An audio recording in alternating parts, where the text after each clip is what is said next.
Okay, it is a new year. It is 2021, and we are back. We are the Sub-Auteurs. I am Misha. Hi! I'm MJ. And I'm Anjo. Thank God we know who we are. Happy New Year! It's our first time back New recording Year. after Christmas break. How you guys doing? I'm full all the time Of happiness? of food. Food. It's like, it's days after New Year and the fridge is still fully stocked. That was I a can't good believe holiday it. then. Totally Yeah, worth it is. It is. I love it is. leftovers. I love leftover Mhm. food. I think I still have to deal with leftover lechon, but lechon paksio is still the best. Oh. Oh man, why do we always end up talking about food at this time of night? I don't know. Do not know. But Maybe we that's should have started a us. food podcast. Maybe we should. Where we Maybe we just like should. spit out random cravings, which usually happens anyway. I want this. I want this. And when somebody mentions something, somebody's gonna be like, "Oh no, I want it too." You know. Mm-hmm. Good Lord. You think we'd be better at Call of Duty if we weren't so hungry whenever we play? I don't know. I mean, we're pretty good at it now. I think if we were full, we'd either be sleepy or unbeatable. One of those two things. Yeah, well, when you're Oh, my sleepy goodness. and you don't play, you're technically unbeatable. That is true. Yeah, sleep. I will choose sleep any day of the week. I'm sorry. We know that. I think you'll feel differently when we hover chicken nuggets over your face while you're sleeping. Chicken nuggets. But Misha, we know that Misha prefers sleeping because sometimes when you ask him to play, for our viewers out there, when you ask him to play, he'll just say he'll brush his teeth and he'll never come back. And then we just see a we always message the morning after that says, "I fell asleep." Look, What's in my new? defense, sometimes I don't even get to the bathroom. I just pass out.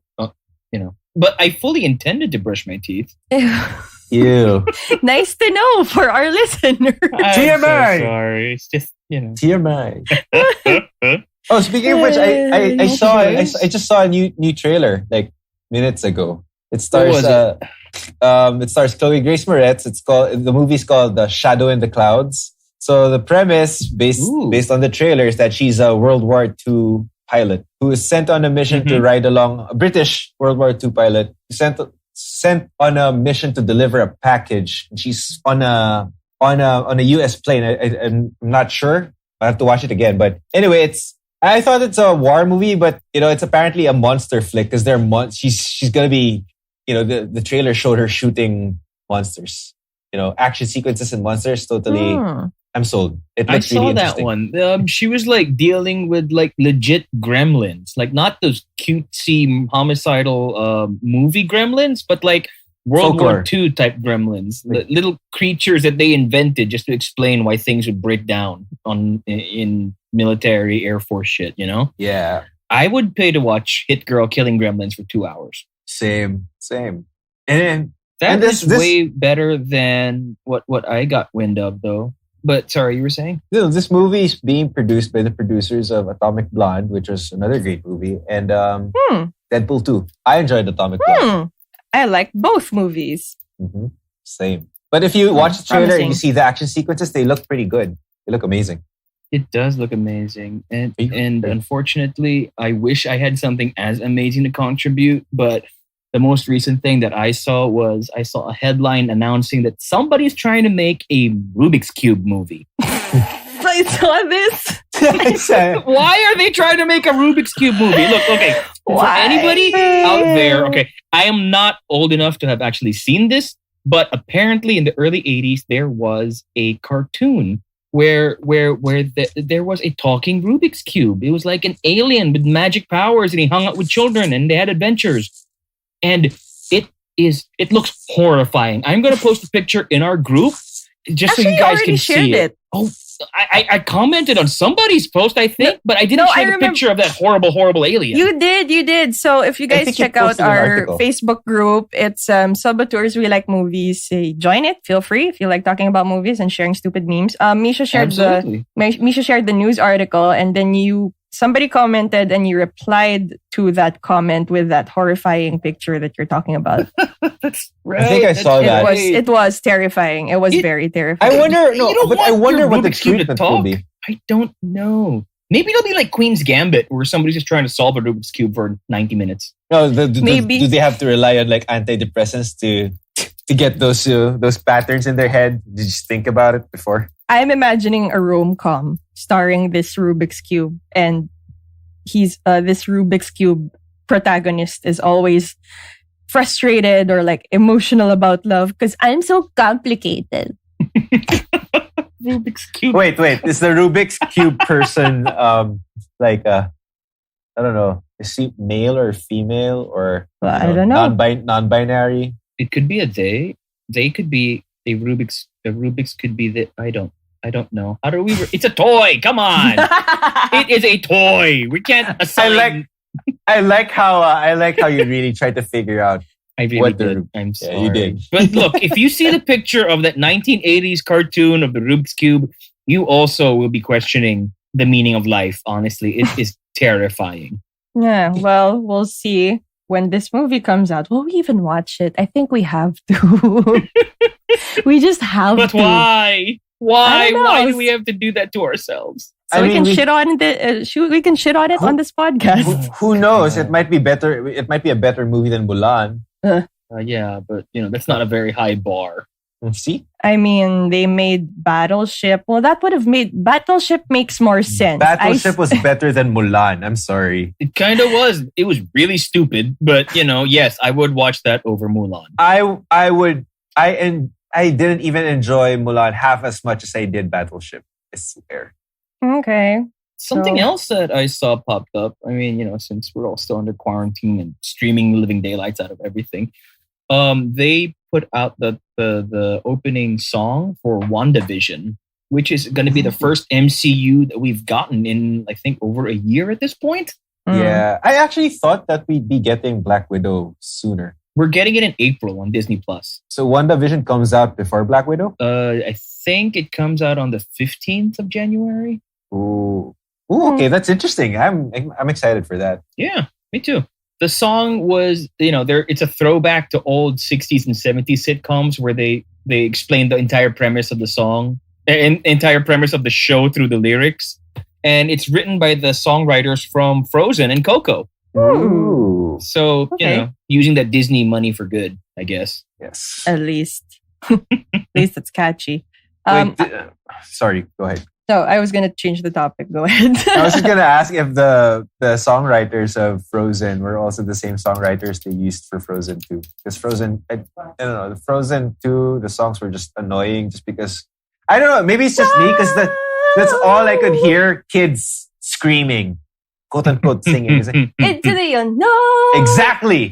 Exactly. But imagine is that a bad thing? I don't know. Is that a bad thing? If you hear 5 kids doing that at the same time, over and over again, it's a bad thing. Hey, the Brendan Urie version's pretty good. I like it. But he's not a kid. He's a trained singer. Fine. But Brendan Urie. Details. Okay, I have something stupid for today. You guys remember the SpongeBob film? Yeah. From 2004. I may have seen it once or twice. Okay, so you remember Big Dave, that giant replica of Hasselhoff. Yeah. Why? I don't. Is this for all audiences? What you're about to say? Yes, it is for all. But it's just funny how David Hasselhoff is auctioning off like a giant replica of himself from the SpongeBob SquarePants movie. What? You should check his Instagram, and it's so creepy. So the video starts out like it's a close-up shot of the model that he's selling for charity, and then it tilts up to him, so it's like and he's like, yeah, okay, I'm selling this shit, and the model is estimated to sell for $1.5 million. Who would want this? For $1.5 million. Anjo wants it. No, I don't. I mean, like for $1.5 million, I'd buy Bitcoin. And multiply that $1.5 billion into like $4.5 million a year. But you'd have a giant replica of David Hasselhoff in his swimming shorts. Yes, you would. I would rather have a giant replica of Pamela Anderson. No. Wow, okay. Wow. Okay. I think you're overcompensating because we all know that your favorite sex movie is 300. Was Pamela the first woman you could think of? No. Not, from Baywatch, yeah. Or Alexander Daddario from the reboot movie. That reboot. I loved it. It's okay. It's aight. I enjoyed it because it's The Rock. And everybody seemed to be having fun in that movie, so that's why I enjoyed it. It was so dumb. It was so very dumb. But if you have $1.5 million to spare, then... Yeah. I mean, like, the trailer alone was... Where would you put it, Andrew, if you bought this stupid thing? I have no idea. Maybe, in Jed's Island Resort. I was about to say, put it over like a fish tank. If you have a fish tank and you have those little SpongeBob toys in there. No, but then it would fit Jed's Island Resort more. I know, yeah. Right? Fine, you win. Gundam? You win, you win. Yep. You would like that. Of course you would. Then they would actually have the most legit display ever. Yeah, just go check out David Hasselhoff's Instagram. It's funny. I'm scared to. I'm kind of scared to. I'm not gonna lie. I usually show you these stupid Instagram videos. Remember that Jack Black WAP video? That was gold too. Oh yes, I remember this. Oh my god. Love it. I'm gonna look for that video and post it in my stories now because it's Jack Black. Yeah, I love Jack Black. But anyway, yep, that's what I got. It's stupid, but it's fun. Oh boy. Oh, did you guys watch anything over the holidays? I mean, besides eating your brains out? I'm gonna save all my thoughts of Wonder Woman until we do an episode because I guess we could. I guess we should. Uh-huh. Yes, we are definitely going to talk to Wonder Woman at some point. We were very optimistic about it in our last episode where we talked about Home Alone, which is online now if you guys haven't listened to it. But yes, we have many, many thoughts and many questions about Wonder Woman. We'll get to that in a future episode. Yeah. Something else that was happening around the Christmas time was the traditional Metro Manila Film Festival. Yay! Were you guys able to catch, aside from the movie we're about to talk about, were you able to watch any of the other titles? I heard Boy Foretold by the Stars was good, but... I heard that too. Yes, but I wasn't able to watch it yet. Another thing that has been generating a lot of hype online is Fangirl, and that's the one that I saw. Yep, that's which was heavily recommended by MJ. That's she was the first one who saw it. That's what we're going to be talking about in this episode. Yay! Let's get to it. Here we go. Ay, for real na. TV.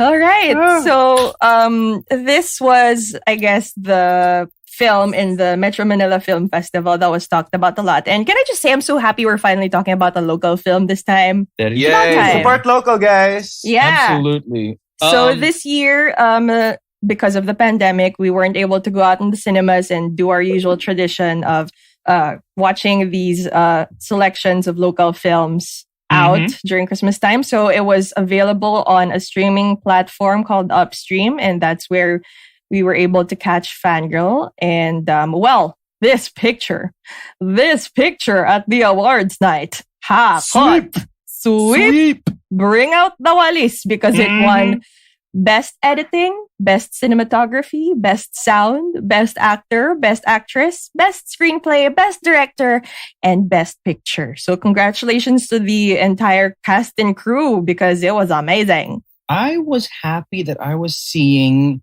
I mean, okay, I'm gonna, piss off some people, but I was glad that I was seeing a competently mounted movie for the MMFF because usually what we get is crowd pleasing, sponsor heavy, formula stuff. It was nice to see something challenging, actually, in the MMFF again.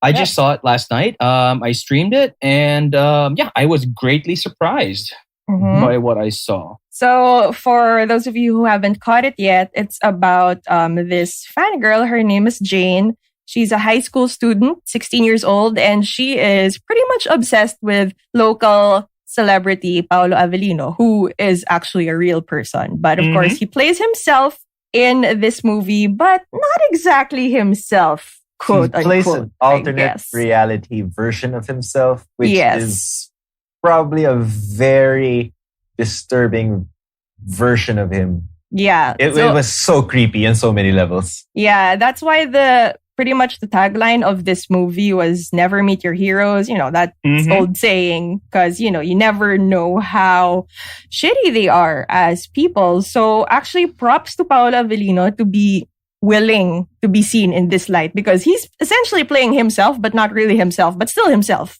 You know what I mean? It's always so interesting to see actors or celebrities playing themselves, like a self-aware version, like a different version of themselves in movies. Like, what's that Ali Wong movie? Always Be My Maybe. Like, you had Keanu Reeves. Yeah. And of course, you had Being John Malkovich. You see John Malkovich. It's just fascinating that you see these things, that actors are actually willing to play themselves in a different light for the sake of creativity. Especially since, what was I going to say? It is not at all flattering for him. And honestly, really big props to Avelino for accepting the role and playing it as he did, for going as far as he did, for taking the chances that he did. I have really big respect for him. I think it was so far from what we know him from. Like, imagine the last movie I've seen him in was Goyo. Right, right. Goyo. And he was so charming and lovable in that movie, and then you see and lande. Malandi. So lande in that movie. Malandi naman siya in a different way sa movie na to eh. Yeah. Oh my God. In a very basta, we'll get to that later. But you know what I mean, right? Yeah. It was the lande that made you feel super uneasy like the whole time. And he was also, well, we've seen him in a lot of dramas, in a lot of romantic comedies, the formulaic movies that we're so used to.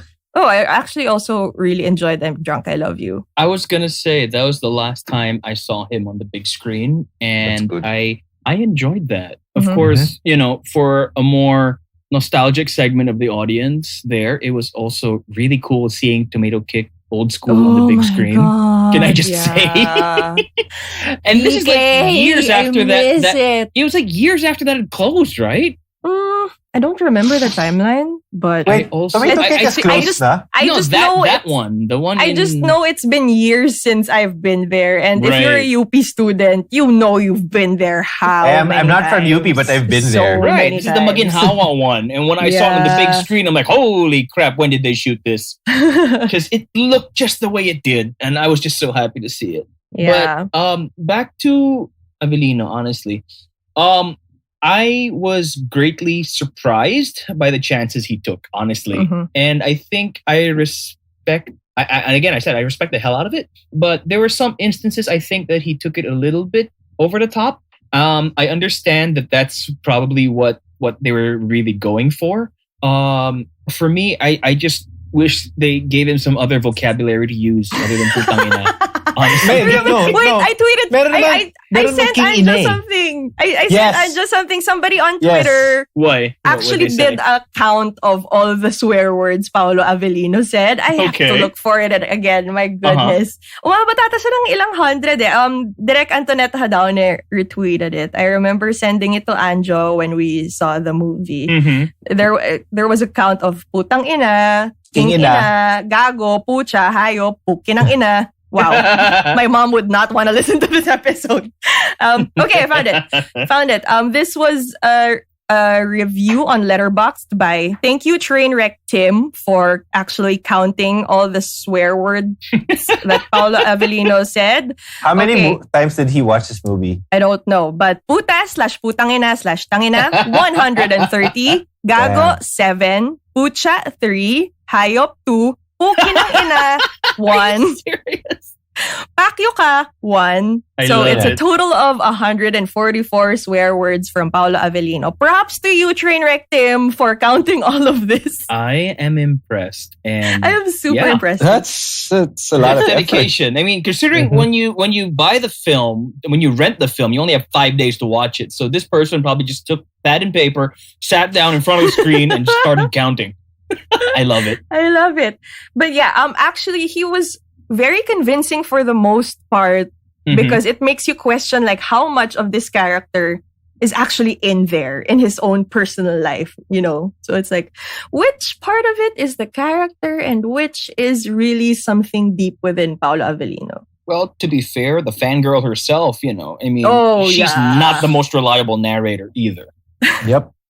She's, you know, like, I don't know, she was obsessed. Oh, absolutely. And that's She something was- we see a lot. You don't, okay, premise wise, we know, you know, she puts herself in that awkward and dangerous situation with Paulo Avelino when she hitchhikes. No, not hitchhikes. She stows basically away. stows away on his truck, you know.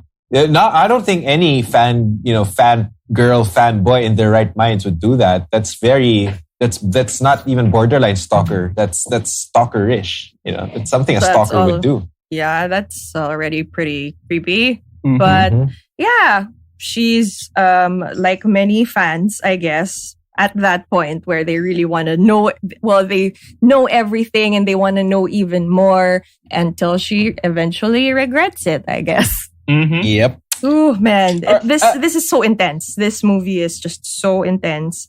And Charlie Dizon, the fangirl, can I just say she was amazing. Yes. Like if there's something that people really raved about this movie, it's her. Because That can I be honest? I mean, I actually, as much as I like Avelino for taking the risks that he did, I think that he went over the top in some sequences, but I think that the reason that the majority of the film works is because of Charlie Dizon, honestly. 100%. She agree with anchors that. this thing and you believe her. You believe her obsession, you believe her naivete, you believe her, you know, Her age. Yeah. Because she's 24 years old. And while, like, right after watching the movie, I had to Google what age Yep. she really was Nope. because I was like, holy moly. My This is wife- intense. This is intense material for at least... For somebody who's not of legal age. Well, Mhm. obviously they should have gotten somebody of legal age. But I was thinking with Yeah. how she looks and how she acts, like, she's like, okay, She 18 was very siguro. credible. I mean, I'll give like, you that. 18, but she's 24 and she just pulled off 16 so well. Exactly. Like There was- in sorry. the opening sequence pa lang, it's just like, I was so sold that she was just a kid, right? Mhm. That Mhm. opening sequence where she goes to that mall tour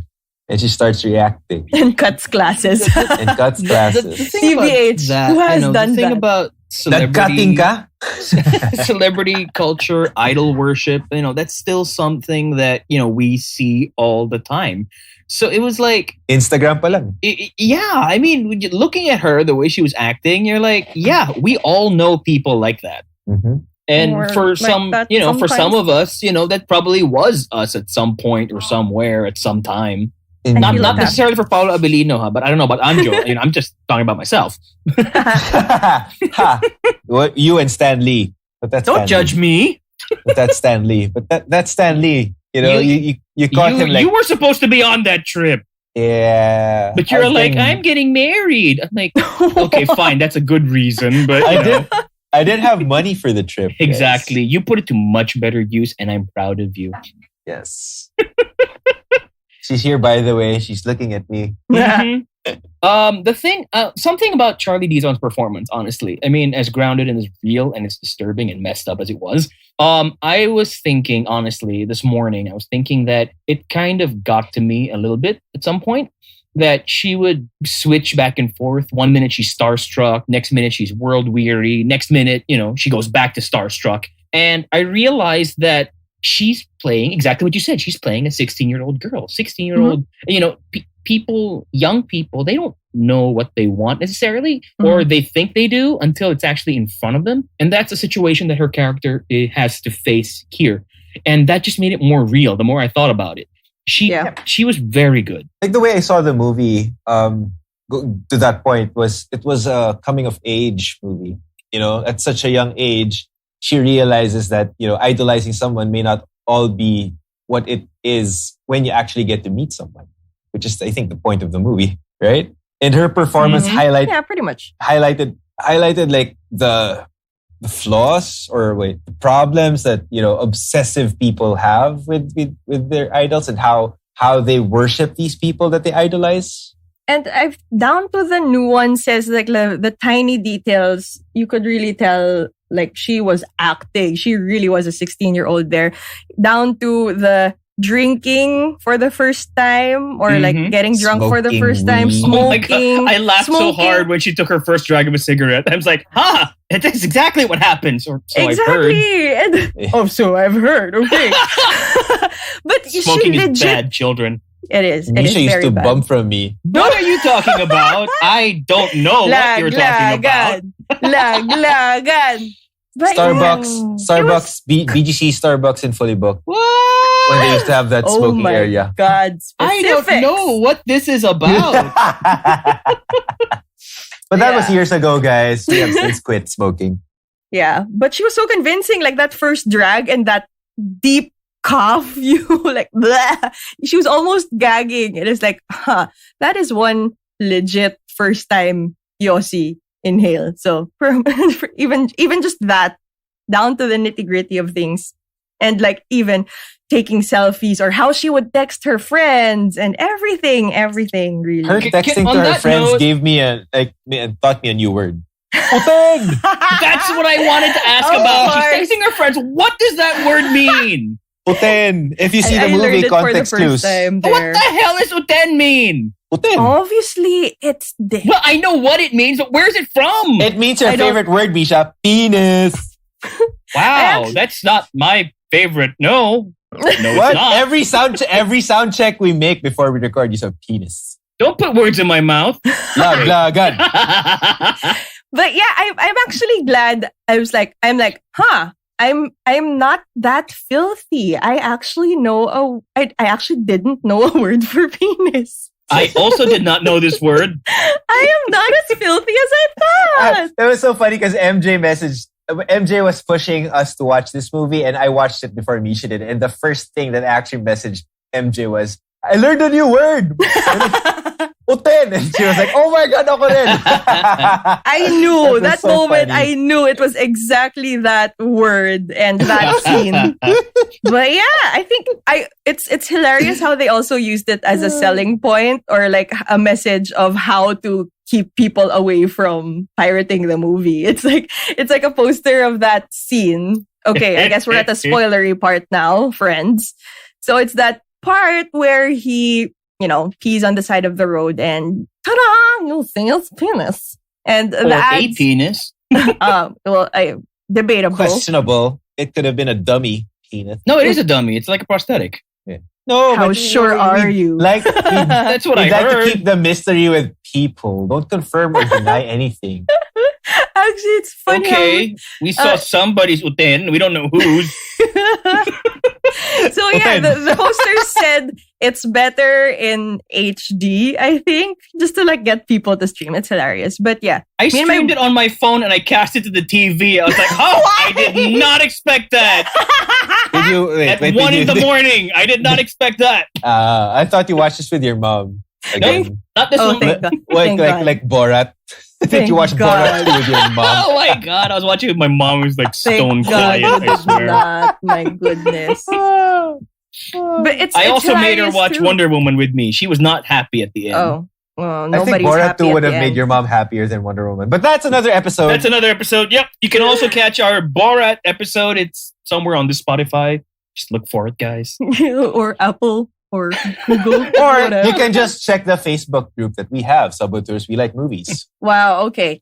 Self-promotion aside. Hashtag.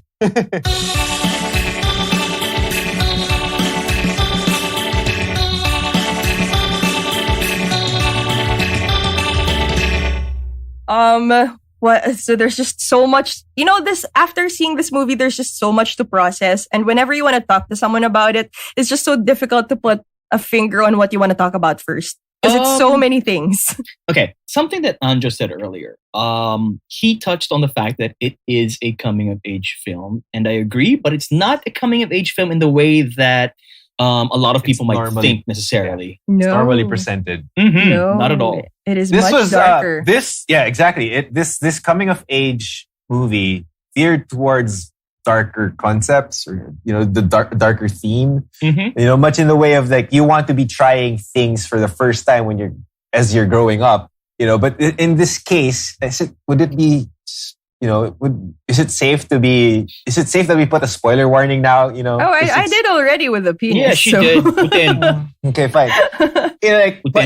Much in the way that she puts herself in the in the situation where she's in, where she gets to try these things, but then it seems like she's forced onto doing these things because of her idol. I thought you gave a spoiler warning. Stop speaking in vague things. Just say it. No. She's just forced into doing these things, just because she idolizes the guy. Mm-hmm. It's fan worship. Oh, he does this. I guess I have to do this. So parang, I don't know. I feel like she's also in her head, if she does these things, she could actually make him fall for her. That is true. Which highlights her naivete. Mm-hmm. I was so scared for her. I'm not gonna lie. I mean, she stows away in the back of the guy's truck. And he drives out to the province, to the oldest, scariest house he can find. I don't know, Sorry. Before you get to that, I just wanted to point out where he gets stopped by the police, by the MMDA. Right. Mm-hmm. And they just let him off the hook just because he's a celebrity. Is. Yeah. Because this is the world we live in. That's another point we can discuss later, though. They let him go for an autograph. Mm-hmm. Autograph poster. Right. Para sa anak. Diba? Mm-hmm. No, MMDA officer. But if that was me or you, wala na. No, we would get a ticket, definitely. Yep. And our licenses revoked. Not revoked, but our licenses confiscated. Sorry. I don't know. Alokin mo ng uten. But anyway. Ewan ko, Misha, baka go-to move mo yun. Wala akong uten. Anong gagawin ko? Char. No, don't answer that. Don't answer that. We really need somebody to tell us the etymology of uten. I'm so curious. I want to know. Moving on, guys. It sounds like something we should know. Okay? The world needs to know. We cannot be the only ones who saw that word on the screen and we're like, that's a thing? Well, it is a thing. It's a thing, yeah. It's his thing, fine. Okay, anyway, but seriously, 16-year-old girl stows away in the back of her idol's truck. He drives to this creepy house in the middle of nowhere. It could have gone wrong for her in so many ways. At some point, I was expecting her, to have corpses in the basement or something. Yeah. Yeah, actually, it took a different turn because I thought it would go a serial killer route or some sort of torture, kidnap kind of thing. But it didn't. It wasn't that way. It took me to a totally different direction, but in a good way. In a way that you see so much of how she grows through this ordeal and how complex Paulo Avelino's character here is. Mm-hmm. Yeah. So it goes deep. It goes real deep. And I enjoyed it. I was like, oh, okay. I was expecting blood and gore and shit. But, well, I was pleasantly surprised. Yep. And, I was half expecting, a room with meat hooks and stuff. Yeah. And other fangirls. Yeah, right? Oh, shit. Parts of fangirls. Yeah. Yeah. So probably one or two utens. I don't know.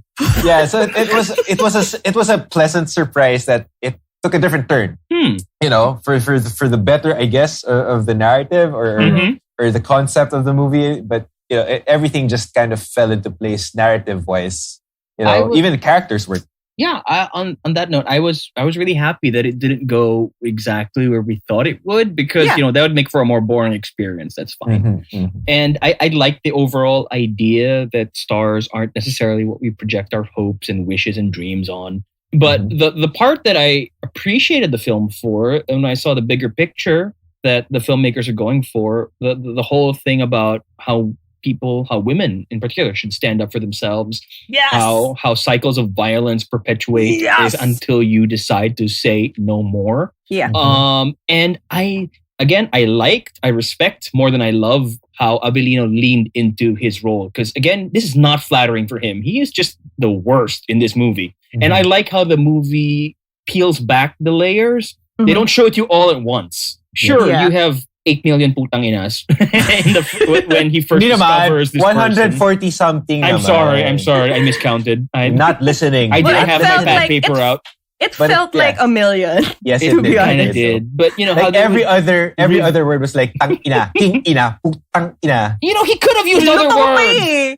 There could have been other words. Yeah, and at some point I felt like he was trying too hard, like how Anjo referenced Pamela Anderson to convince us, that he's all that. Actually, I think he was trying too hard. He was I was more of a Yasmin Bleeth guy, though. So were Chandler and Joey. But the thing is, it took its time showing us how messed up he was, and I like that. Like, even you don't even see all of his tattoos all at once, you know. Oh my god, the ugly fucking tattoos. I was laughing so much when I saw his back. That fucking back tattoo is so ugly. The thing was, I think they meant it to be like that, but oh my god, it's so tacky. No, but the thing was, nung palang aalis na ako eh. Alam mo yun, pagpasok ko ng bahay, tapos nakita ko, no, it's like, oh, Paulo Avelino shirtless, then he turns his back. The fuck is that?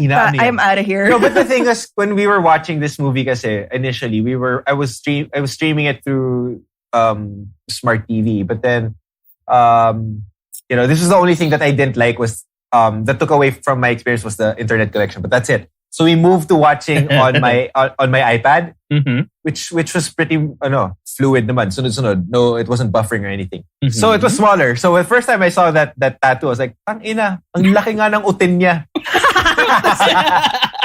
Sa likod. Hell, man. Sa likod.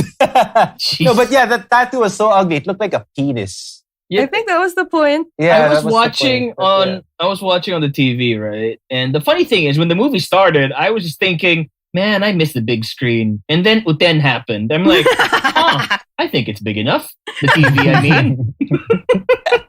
The TV, sure, the TV. But I still think that he went a little too far, a little over the top, a little bit too theatrical, melodramatic at some points. Because some of the things that happened, like for example, he loses his shit at one point when they're driving down a country road because of something that he sees.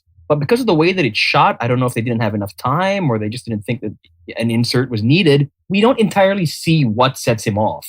Of course, that could have been intentional because we take the point of view of the girl. You know, she didn't see either. But I think it would have been, I don't know, more impactful if we actually saw what set him off. Because it's next thing you know, somebody's referencing a kid. I'm like, oh, there was a kid? I did not see the kid.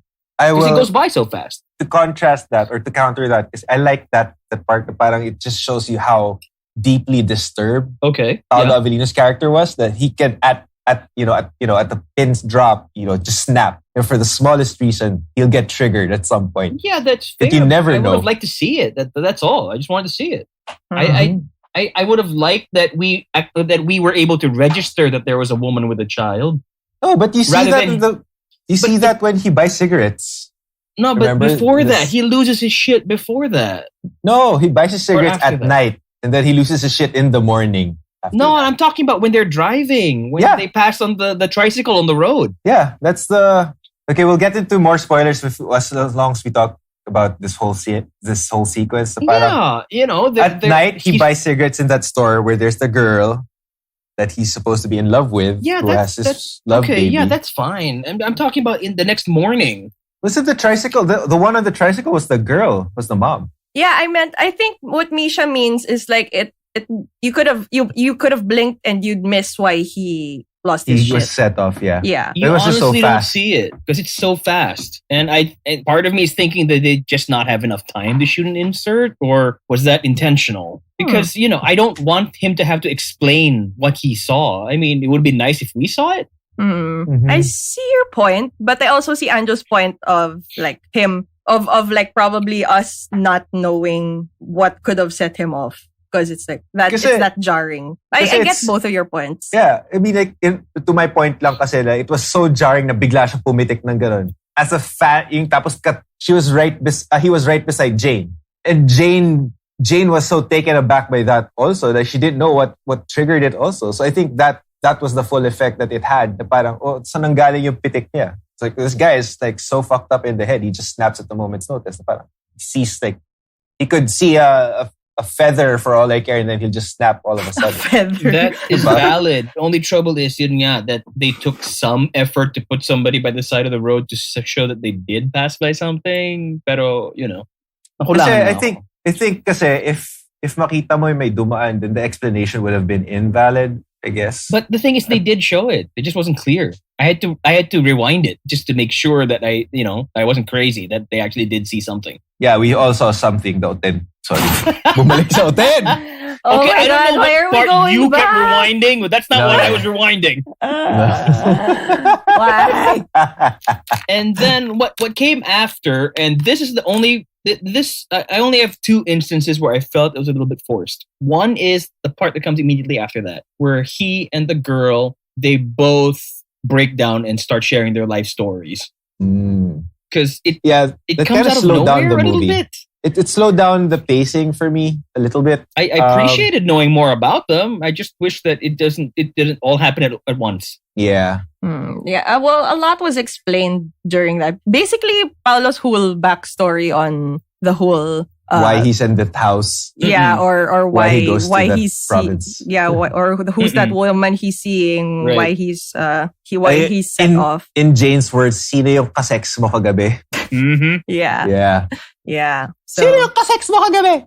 Whoa. Something when I talked about peeling back the layers, right? Something else that I liked about it was that we don't even know the girl's name until like the last scene of the movie. Because Avelino never asks. He just like, putang ina, you're just a fan, diba? Fan ka lang. Yeah. Sino ka ba? And it never even occurs to him to ask her. He doesn't even see her as a person on that note. And you can see that from the way he treats her, the way he uses her later on.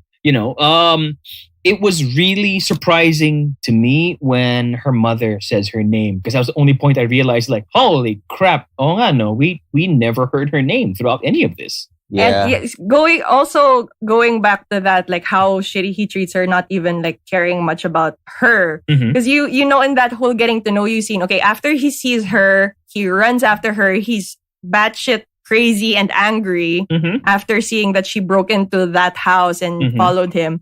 What made him warm up to her was when she started feeding his ego. Yes. And that's such an interesting look at maybe certain celebrities on how they don't give a shit about their fans and they just care about, oh yes, worship me. Themselves. Yeah. Tell me how great I am. And that's basically what Paulo Avelino did. He warmed up when she was spitting out these facts about him and saying all these wonderful things about him and his acting. I was like, what a fucking egomaniac. That's when you warm absolutely. up. Yep. And So I love that. It's just like such a statement on like, yeah. He's that kind of guy. And Okay. also, it was a good parallel with any abusive relationship. Yeah. Honestly, that the It's a second power. that- It's a yeah, power. Power play. the power second play. that the dominant one doesn't get what they want or what they think they deserve, they turn on the dime, which makes the other person, feel responsible. Like, kasalanan ko, mali yung ginawa ko, parang, and then they try and make up for it. So I'm like, oh God, this is an abusive relationship. Which It they is. enter. It He was. doesn't even ask her name. He doesn't even ask much about her. Whenever he does ask, it has repercussions. He's just like, okay, I want to know how old you are, just so I know if we If do you're anything. legal. Yeah, if you're Yeah. legal, exactly. There's always an ulterior motive. It's not like to get to know her. And whatever Yeah, he finds exactly. out about her is just circumstantial. Yeah, and he doesn't even take her seriously or like offer her like a drink or whatever until it's entertaining for him, until it's Yeah. convenient for him, where he needs somebody to listen to him. It's all about him. Yeah, that's so Yes. messed up. Which brings me to how the heck did they talk him into accepting this role? I don't know, man. You don't it's see not a good any look. mainstream celebs who would go to those lengths to convince you that they're not Maybe their big screen image. Maybe creatively, it just piqued his interest. I can see Yeah. that. I can see that. And to be honest, it's by a well-loved director and a team behind it. Because That is Antoinette true. Downes have had like a lot of amazing movies, and I bet Yes. she's very much respected by many actors. And they Maybe it This runs in the vision. family. 'Cause Even even her on- sister had a movie the last film fest. what? Lucid. Oh, Her sister wrote that. I was surprised. Oh. wow. That's And I was like, it's a family business now. amazing. Well, must the talent, I guess, and like I guess balls. If anything, she has the balls because she's been working for a lot of star cinema films. Films that make money, films that Mhm. make a lot of people happy. But to take this leap into making something dark. Like, ibang Antoinette Jadaone ang makikita mo sa pelikula lang to. Only it's the director, not the actor. Yeah, for sure. But it's diba? Like, it's wasn't this like produced by the independent or indie movie art Black Sheep. arm of Yes. Star Cinema, correct? Star Cinema, Mhm. yeah. Which I appreciate also that they're Yes. going through I those. love their output, honestly. Yeah. Super, Because yeah. they make Mhm. things that I never thought that Star would dip their feet into in a million years. Mhm. Yeah. And I like seeing Yeah. stuff that's outside the mainstream. I think that's they purposely outside did it for like what you to expect. cater to not cater to the mass market. You know, like I imagine that a lot of them would Yeah. still watch it for Yeah. Avelino, and I also imagine a lot of them being incredibly offended by it. And I'm not talking about the mainstream or the mass audience per se, but I imagine that his fans might not appreciate what he's going for. yes. Hindi ko sila minamaliit. I'm not trying to say that they can't comprehend it or whatever. It's just this is just so very different from what you'd expect one From of his Paulo Avelino. roles to be. And Yes. yeah, I respect the hell out of it. Well, if they are It was anything like brave. Jane, they would still love him no matter what. That is true. Despite this role. No, but the like Jane as a super fan was also kind of creepy. Like she knew everything that he did, in terms of his career, and she was so adamant in saying like he was a good kisser. Oh, without I even- love that part. Yeah. That like was- when she was That right. made me so uncomfortable. His reaction made me so uncomfortable. Right? Mhm. Like it was It's like, like, the whole, magaling ka daw humalik. Parang, paano mo nalaman? Hindi mo alam yun eh. Parang diba? oh And my then yung God. parang, like she was so adamant about it without even knowing what it was like, to even, like, I'm not even sure if she's had a first kiss. The character had the first kiss prior to the experience, or, even knowing that the person's a good kisser without actually kissing the person says a lot about like what fan culture is like, or like super or obsessive fans are like, Mhm. right? And also paralleling her own life experiences, coming from an abusive household with her Mom's having boyfriend. emotions for having feelings for an abusive idol. I appreciated it. I really liked that arc for her, and that she actually learned something, that she wasn't the same person at the end of the movie that she was at the beginning. Yeah. Can we And- talk about the ending? Are we there yet?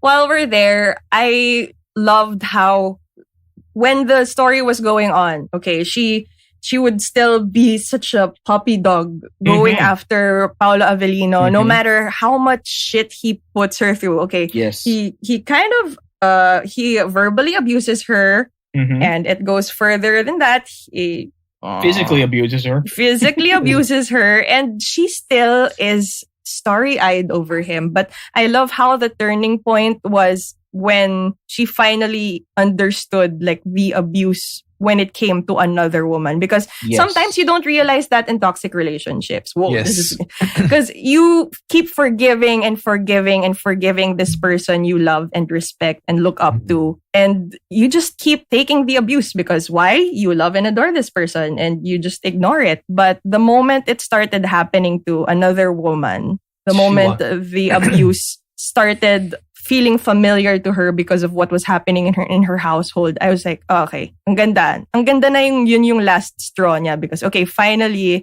it's not just about me. Like, okay, kasi ako yung fan talaga eh. Okay lang na gawin mo sa akin to. Pero sa mga ibang tao, parang hindi na tama yun. Lalo na sa bata, lalo na sa babae. I really loved that message na okay, there will be a turning point, and I hope to God that women who watch this learn about their own toxic, if they have a toxic relationship, you gotta know where to draw the line. And you gotta know when to realize that this is abuse and this should stop. I should walk out. But that also like reflects how the fan girl bubble in your head there, because you would just keep forgiving and forgiving and forgiving, and up until like, it's too late. Fangirl in a sense na parang it's not just about celebrity. Yeah, it's celebrity. any relationship. Exactly. Parang it's fangirl is one way of putting it, is to make it more familiar, more accessible to other people. But I think the movie is more about, worship, like how you can worship somebody so much that you're blinded by it, that you're willing to take the abuse from that person or entity, like This movie just spoke so much volumes about this topic that's so hard to talk about or hard to deal with. That's the problem, I think, when you put somebody up on a pedestal, whether they're a partner or they're a movie star or somebody you look up to. You put somebody up on a pedestal, you're giving them every opportunity to kick you in the teeth. Yeah. Honestly and truly. Mm-hmm. And that's not a healthy relationship, no matter how you look at it. Not at all. Not at all. And I guess when she finally saw the similarity of how Paulo was treating this woman and this kid, when she saw the parallels of how her stepdad was treating her mom, that was the eye opener for her. Can I comment on that? Actually, I mean, again, I don't want to offend anyone. I don't speak out of turn. It's just I honestly feel that it goes on for about a minute too long.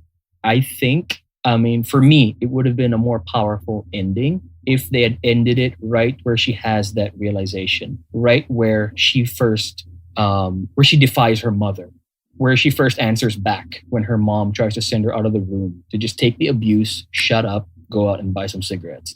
And she's like, "Ma, ano ba?" Right? That's the first time in her life that she stood up for herself. And I think that was a more powerful note to end on because it would have been more ambiguous about where it goes from there. That the scene continues for another 90 seconds. I think it wasn't necessary anymore because they already made their point.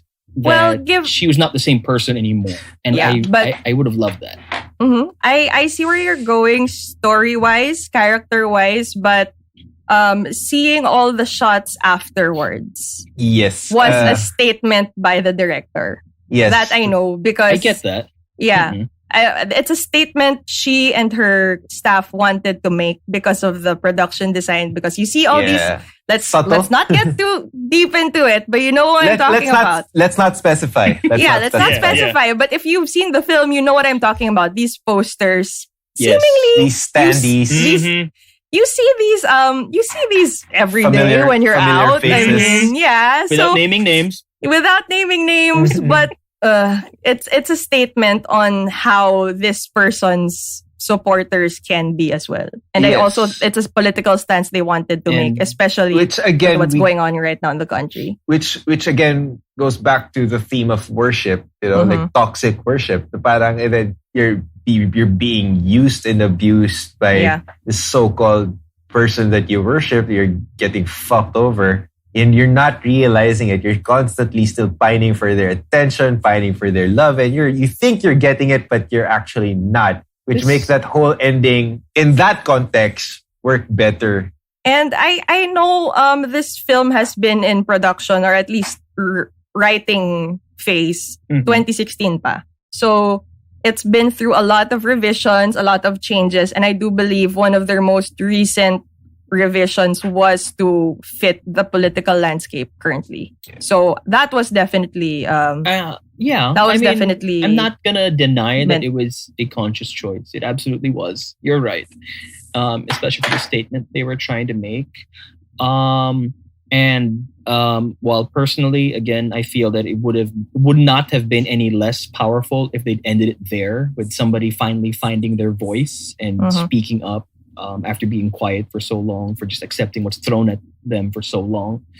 I remember we had a similar discussion a couple of years ago. I had just seen Respeto, and the way that movie ended, I felt was a little heavy-handed. And you correctly pointed out that for the majority of people who would be watching, for the majority of people who'd be watching, it's entirely possible that they would need that lack of subtlety to get the message across, that they would need a little bit of hand-holding to understand what the movie is trying to say. And I think I get that here also. Yeah. But I guess my only maybe it was intentional. I'm not sure, but she called the police on her stepfather. But honestly, what are they gonna do? That was my next question. I mean, given how absolutely competitive and trustworthy they are not at all like these men she's about to report. Not at all. Oh, no. That's my only question. Honestly, it's like, Speaking of which, or is it also a statement? Because what else can you do? There's also this part of you that hopes that authority can do something about it. Maybe it's a statement, but like me personally, I wouldn't do the same. No, but I think that was like it was a statement also that it's such a way that you can use misinformation as a weapon. Like the way I saw it, like para any wrong report can be used as a weapon. And with social media right now, anything that is written in the wrong context can sometimes be more powerful than something that has truth in it. That's entirely possible. That's one of the takeaways I got from it. Unless like even the statement of bumili ka nga ng Yossi was such a loaded statement in my opinion. Yeah. If you guys know, you know. I'm not gonna get into details. Oh, that just got darker, didn't it? Right? Well, it is dark material, and I think that's really what they wanted to say. They weren't. If you know what they're trying to say, then let's make it a little bit darker. Because let's do this. It's also now that I think about it, the fact that she called the cops people that she would look to for protection, that she would look to for safety, guidance, whatever you want to call it.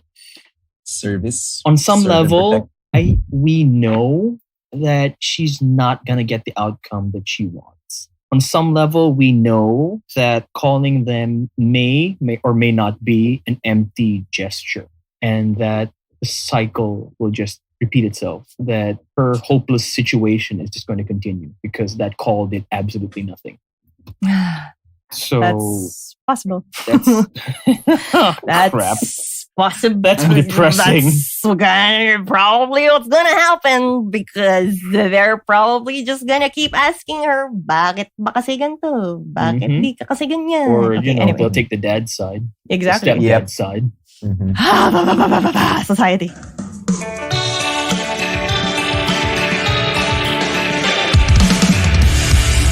Okay, talking about the stepdad. Actually, not even stepdad. Isn't he like the boyfriend? Like just the boyfriend. Pretty much boyfriend. But I forget. I saw it on my Facebook feed that the director, si Direct Antoinette Jadaone, because I don't know her personally, but she was tagged by another common friend. Parang I saw na lang a post. Parang the actor playing Benjo now has more haters than Paulo Avelino. Like there was a Twitter thread about how Benjo, piece of shit. How Benjo, my blood was boiling. Like how Benjo, like there's even this tweet, this tweet that said na parang tangina mo Benjo, parang 10 seconds lang sa'yo, parang kumulo na lahat ng dugo ko. So 2 oras ni Paulo Avelino, sa'yo kumulo yung dugo ko. Parang gano'n. I was like, tangina, laugh trip. Kasi no, it's true. Because I don't know about you guys, but he was being an garbage asshole. I don't know if, you probably haven't experienced it as intense as I have, but I have been told these things by different people. Pinaka-hate ko sa buong mundo. Kababae mong tao, lumalabas ka ng late, kababae mong tao, dungis-dungis mo, blah, blah, blah. It's just so familiar to a lot of women that it really, really gets under your skin. Not just because he's an annoying asshole character. It's because you've heard this before and you're so fed up and you would totally get... Sorry, Ipis. What the actual hell? Sorry. For those of you listening at home, Anjo. I am so sorry. MJ was getting to a really good point. I was okay lang. Baka naman kasi sumabog na ako. Baka nag-rant na ako kung hindi but it is a very good point that a lot of people miss nowadays. Like where you were going to, like I felt it when he was telling it to her because you see it through her eyes. That the entire movie you see through Jane's eyes. So that situation really hurt, like watching it through her eyes. So I can't even imagine how you would feel. Yeah. Hearing like, this. Parang ako yung sinasabihan eh. Di parang tangina mo, kung ako si Jane, sinaksak na kita. Mismo. Sinaksak na talaga kita. Promise. That whole condescending, self-entitled toxic masculine nonsense that unfortunately far too many people subscribe to. Nope. Yeah. And wait, just to get this off my chest. I mean, where MJ is coming from, that's very valid. And unfortunately, it's a situation that a lot of people have to live with these days. But not for anything. And crucify me if you want. But this is, for all intents and purposes, not even for all intents and purposes. This is the largest Catholic country in this part of the world. We got the 10 Commandments, you got the Golden Rule, you got people going to church every Sunday and all that. But we make allowances for the most toxic of personalities, and we find every excuse under the sun to justify them. This is a country where if you're a dude, you can have like 3, 4, 5 families, but as long as you put all those children to school and you put a roof over their heads, you're not a bad guy. How does that compute in somebody's Catholic heart? Honestly, that's one of the things I don't understand. What he was saying in the movie, the boyfriend, he was saying, I put a roof over your head, I give you an allowance, pinabahin kita, and this is how you repay me. No, she doesn't owe you a damn thing. I mean, fuck no. She does not owe you her fealty just because you provide the bare minimum, and it doesn't entitle you to treat her like garbage either. And that's just something that a lot of people don't understand. They think that just because they provide things, that they're automatically better to you, that they're entitled, that they're above you, and they can treat you like garbage. And that is something that's really sad, because the only part of the Bible you see that in is the bad parts. and that's not the stuff you're supposed to emulate. Yeah. It's a lot to unpack, really. It really is. But we can go on and on about all the meanings, and there are so many things to say, but I also just want to share the production aspect of it. That's why it won all these awards. One thing I love is that the cinematographer, Sir Neil Daza, really chose female camera operators for this. Because they wanted to avoid the male gaze. They wanted it to be from the point of view of a woman. And I love that. That's very good. I love that. Plus, I also love Direct Antoinette Jadaone's process of this. Because apparently, I obviously follow her on Instagram. And she did this whole Q&A. And I've learned from that she didn't want Paulo Avelino and Charlie Dizon to interact on the set, as in like when it's their downtime, they can't hang out. They can't. I like that. They can't talk to each other because she wanted to preserve the awkwardness and the unfamiliarity with each other. So it was more authentic. Because you receive the script. You somehow know what's going to happen, what your co-actor is going to say, but you don't know how they're going to deliver it. So I think that adds to that. That's pretty cool. It is pretty cool. Yeah. I love that process. And I think they also talked about not giving Charlie the whole script in one go. I think they would give it to her like a day like on the day or a day before. Buti na lang daw, mabilis siya mag-memorize ng lines.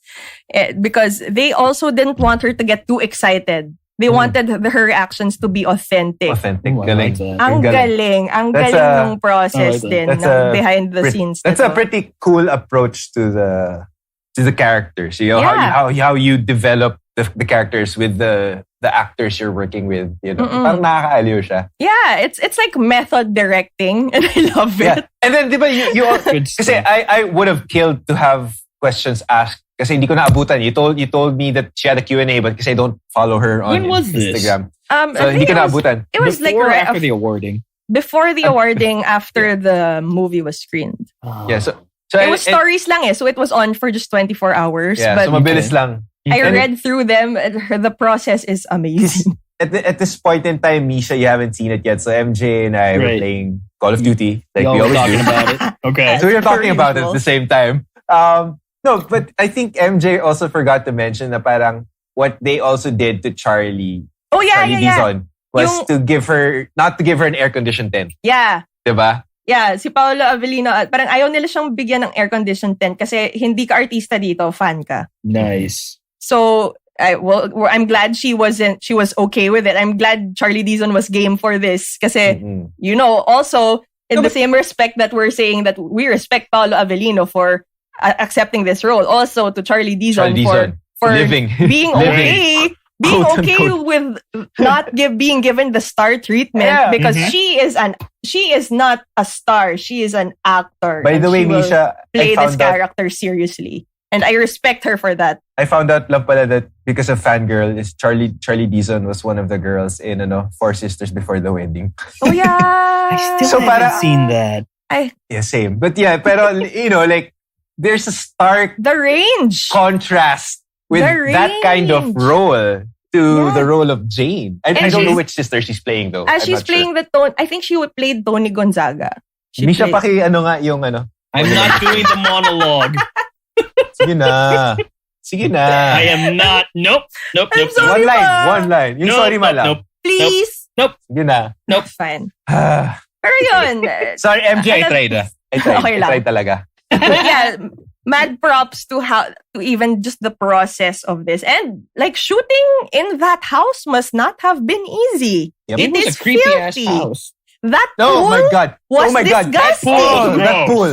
Oh my God, the pool. Nag-freak Yung- out ako yung- nung tumalon siya sa pool. Parang, may sugat ka! Yung I'm sinasawsaw hoping pa that lang was- niya yung mga paan niya sa pool. My wife and I were talking na parang kadiri naman yan. It really was. And It was then my disgusting. wife was like, oh my God, that pool. I'm never gonna do that. And I'm she hoping jumps that was into just it. It's like, PD. Yeah, it was actually. Derek Antoinette also shared that in her stories, which gave me a like huge sigh of relief. The pool was clean. They even showed they even had to like make the house more dilapidated than it actually looked. And the pool was clean. It was usable. They just PD'd it. I was like, Yeah. thank God. I have a question. Thank you, Lord. I have a question. Other than to make us think that he was a serial killer for about 10 seconds, was there any particular reason that this A-list actor would be in a shitty old house in the middle of nowhere? Would it have been more or less effective, say, if he went home to a condo in the middle of the city with the MJ, exact same storyline? Do you have any info on that based on the Q&A? Or Um, none?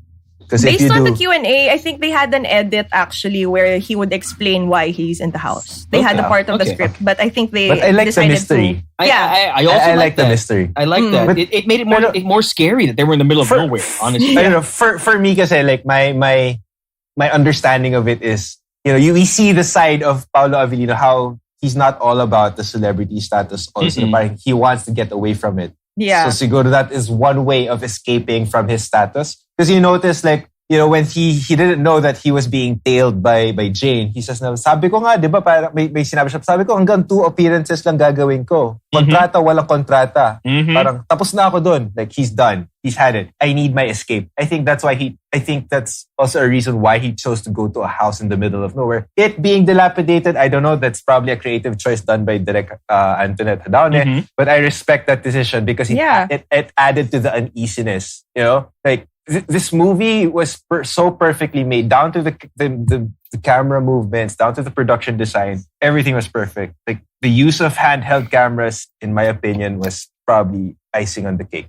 And I think it was also a choice because this is totally not what you'd expect an A-list celebrity to be hanging out in. Exactly. So I think this is his space to be this version of himself that is not seen in front of the cameras. So But, it's not the glitz and it's glamour you it's a expect. contrast thing, and also maybe a little way to make things feel a little bit creepier or darker. But at the same time, Yeah. hindi ito yung Paulo Avelino. Kasi kung ina-imagine nyo, mansion, malinis, Right, maraming, Yeah. maraming Glitz and laman. glamour. Ito, walang laman. Anything. But I feel like this is this kind. Even- maybe I'm overreading it. Even if you No, notice that house his was nasty. food. That house was Maybe I- nasty. You do not maybe want I'm to be naked on that overreading it. floor.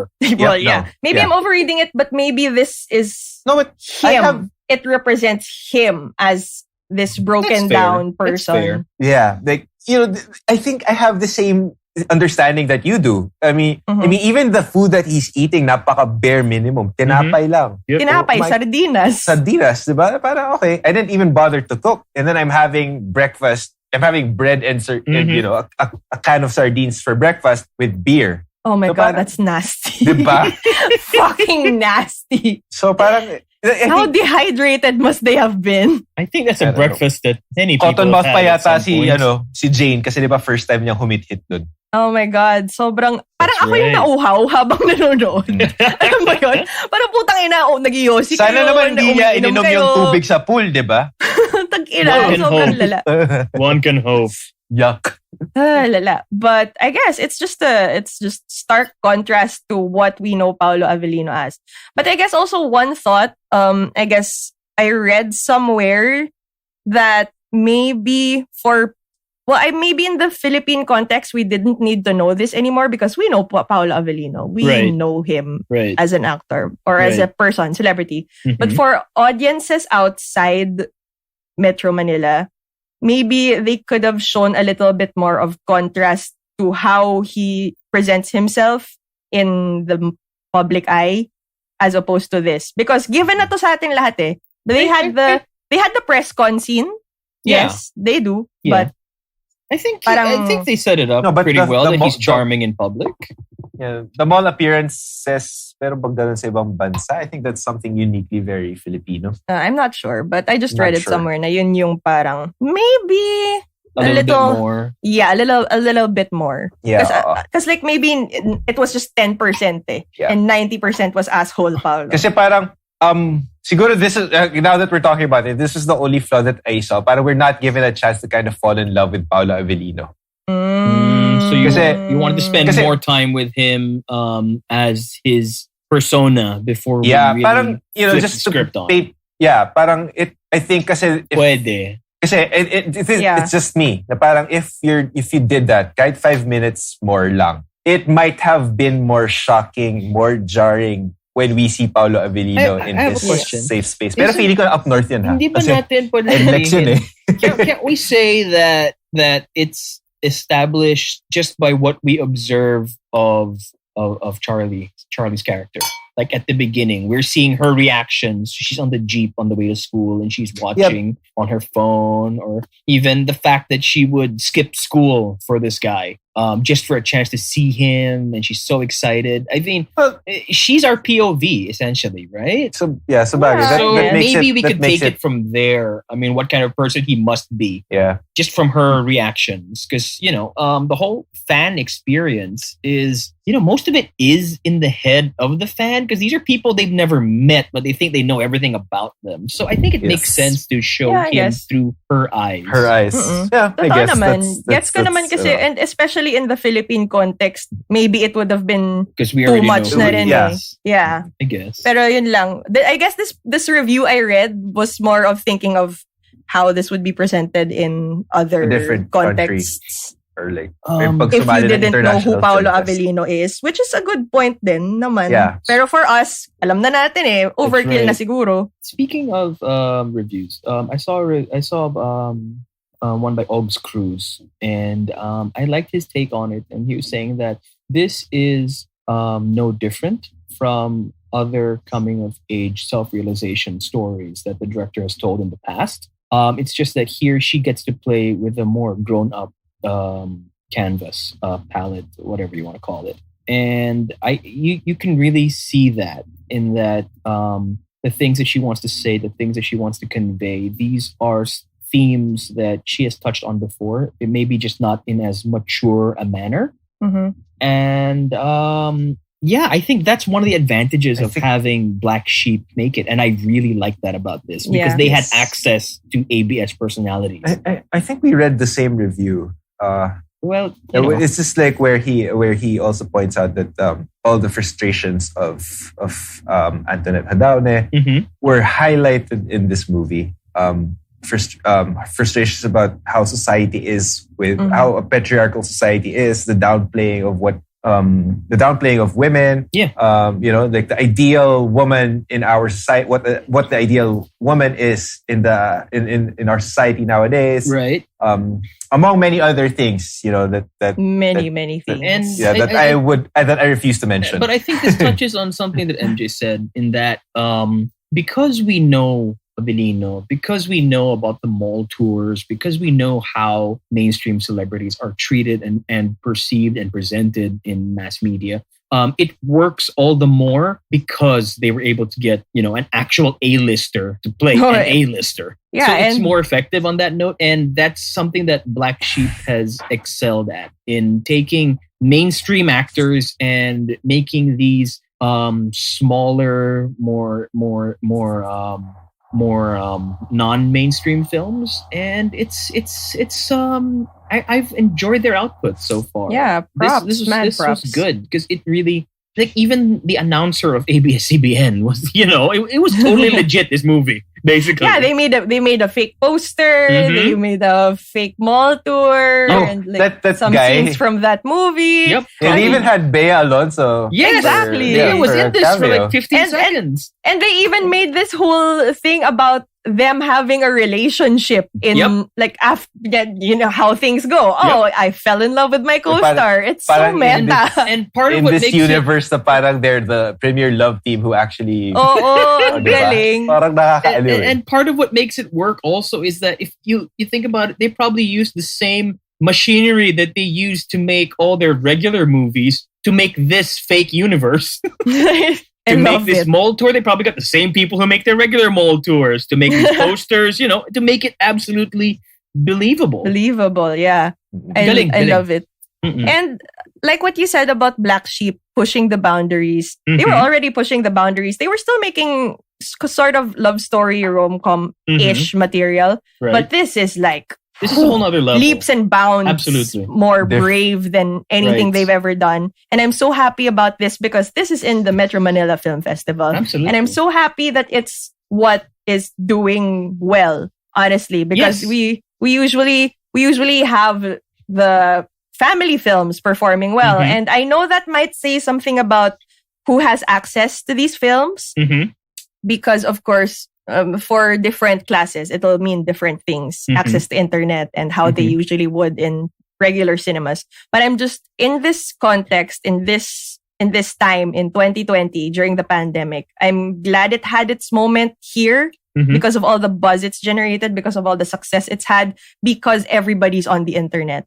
And I guess they got to appreciate it more than it probably would have in the cinemas. Because we all know how those brave, wonderful, once in a cool festival kind of film, but they still don't do that great. But it did great now. Instead of being like the token drama. Yeah, commercially. Instead of being like the token drama for this MMFF that will just take all the quote-unquote respectable awards, this has actually, honestly, this has become like a pop culture moment. People are talking about it. People are quoting it. People are referencing it.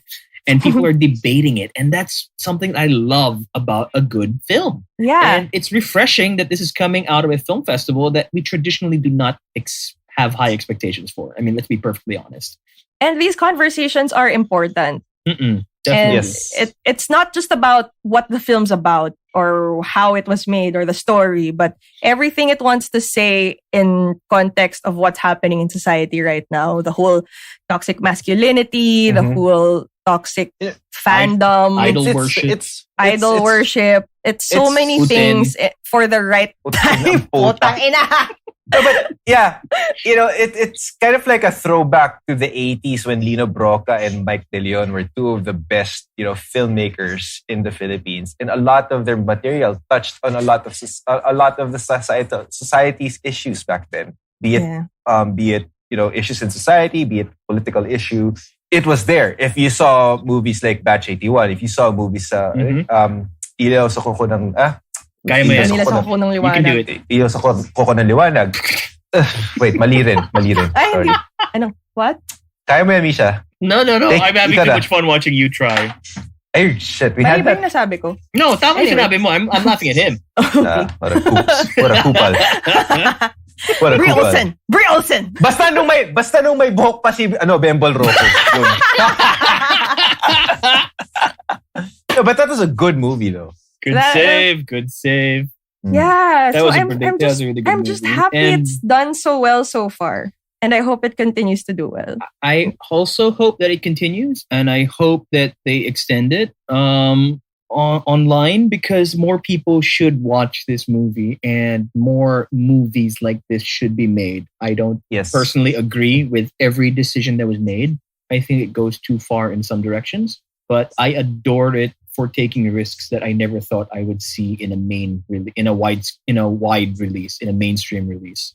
And for that, I love being challenged by a film. I love films that make me think, that make me question, that make me, laugh, cry, whatever. And this is one of them. This is good. This is good stuff. And more people should see it. Mm-hmm. And don't you just love the feeling of watching a film and just staring blankly into space or at the credits when you have so many thoughts you want to process and so many feelings. That is exactly how I felt. As in, ang tagal kong nakaupo lang sa laptop ko, nakatulala sa credits. While I'm reading the credits, it's also like, God damn, that was heavy. No, my first reaction is, what did I just watch? It's like, there's just so many things. This movie was so loaded with a lot of innuendos, mga meanings na parang, wow.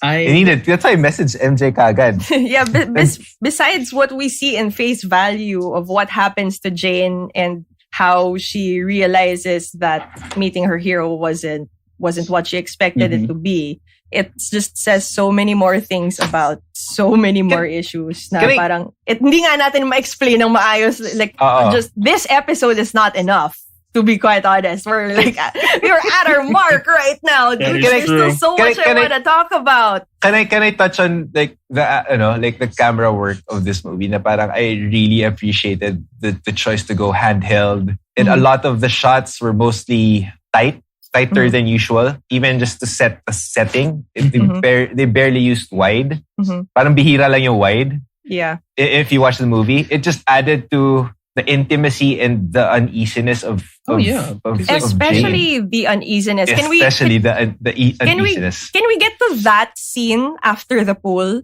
That one take. Oh yeah. I couldn't. I mean, like I just want to say about it. You can ask Posh. You can ask Posh after this recording. I was squirming. Like, oh my god, I was squirming in that scene. Like, I couldn't. That was the point, and how intimate it was, and not one take, one shot lang siya na tuloy-tuloy. It just added to the pain or the violation, discomfort, I think the violation. The violation is it really was. And in stark contrast to her imagination. Yes. Yeah. Her romanticized notion of how it would have gone. Oh my God, ang galing. It's like we were presented at the start with all her fantasies. Like in the middle of every interaction with Paulo, she would sometimes have moments of imagining how he would fall in love with her in her own little fantasy world. But when it happens, putang ina. Knowing that the typical rom-com structure, they eventually lead to a particular scene where, when it happens, basta yung in stark contrast to that, grabe talaga yung scene na to. I can't even basta. And knowing that she was 16, knowing that the character was 16 years old. And the fact that she played it so convincingly. And that's where the female works perspective helped massively. That it was not exploitative. It was not meant to be titillating in any way. Nope. It was meant to be seen exactly as what it was. And it was a violation. It really was. And that whole intimate thing that the film had been building up to that point with the medium and the tight shots and if you think about it, 99% of this movie is just two people talking. Yeah. And in that scene, there's no dialogue.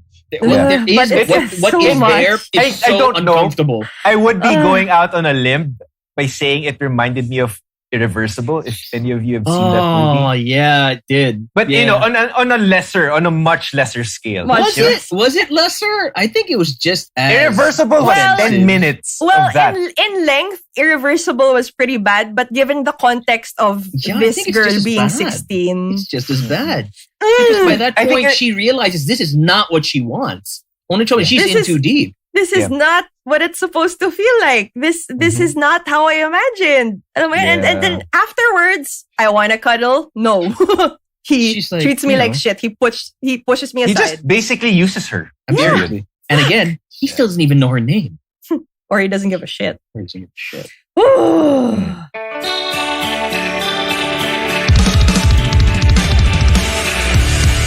Okay. So this movie gave us I'm a done. lot to I'm unpack. all out. Yeah. That took a Fangirl gave us a lot to unpack. It gave us a lot to think energy. about, a lot to talk about. And we honestly believe that this is a step in the right direction for Definitely. more thought-provoking, challenging films that don't just entertain and keep us occupied, but also have something to say about the society we live in. And for me, personally, I think that this is a movie that only somebody who was once, or even still is to some degree, a fangirl themselves could have made. Because you have to understand the mindset of a fan to be able to go this deep and to be able to turn it on its head the way that they did. I greatly appreciate that, and I want to see more. Yes, please. Yes. And I guess we just gotta watch out, given the success of this online. We just gotta watch out for maybe extended screenings on Upstream or wherever else the filmmakers want to screen it. Just support it.